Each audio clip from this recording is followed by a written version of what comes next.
Now let's turn to the other side of the aisle, and joining us now is Republican Governor from South Carolina, Mark Sanford. Governor, you've spoken strongly against a government bailouts. You just heard what the governor of Michigan said, that we need to save the auto industry. What's your reaction to her?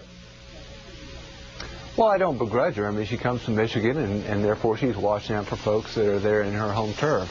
But I think you got to distinguish between the automotive industry in Detroit and an automotive industry that exists across this country and a lot of other places, and happens to be doing much better than Detroit, whether that's BMW in Greenville or the Toyota plant in the southeast, or go to Hyundai, or go to a long list of different plants across this country that are in strong contrast to what you see unfolding there in Detroit.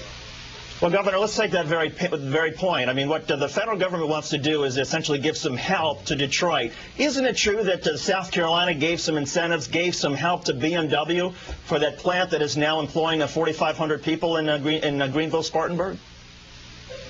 Yeah, back in 1993, to move here and build their first manufacturing plant in North America. In other words, it was an inducement to come out of Germany, which is where they'd been. But beyond right, again, that, but with very different union rules than what they have in Michigan. I mean, the argument is that Michigan is not on a level playing field.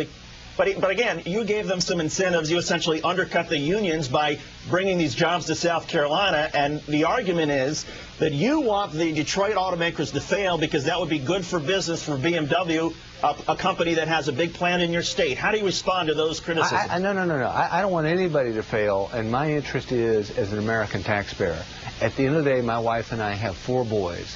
And this bailout psychology of one bailout after a bailout after a bailout, and mind you, there's a big difference between a bailout to a company that's failing and an inducement, an encouragement to get a profitable company to come to your shores and to come to your state. And so my interest is not for or against BMW, not for or against, frankly, the big 3 in Detroit, but rather it is for this larger notion of fiscal sanity.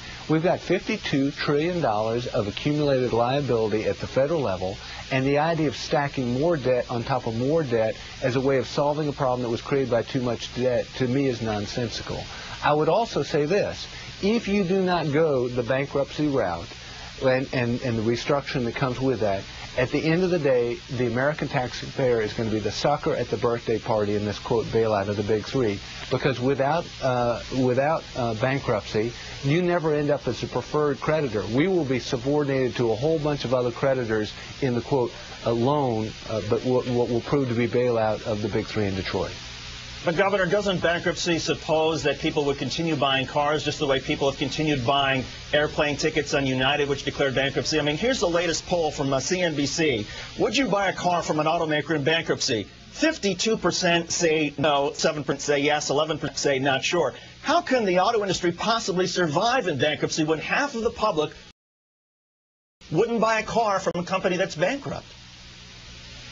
Well, but again, we've all been around the polls, and always the catch is in the way that you answer the question. I think what is stronger is there were what some people polls have that's had as high as 75% of people said. Go ahead. Oh, yeah, but with regard to what people have actually done with companies in bankrupt, I would argue that it's a much riskier decision.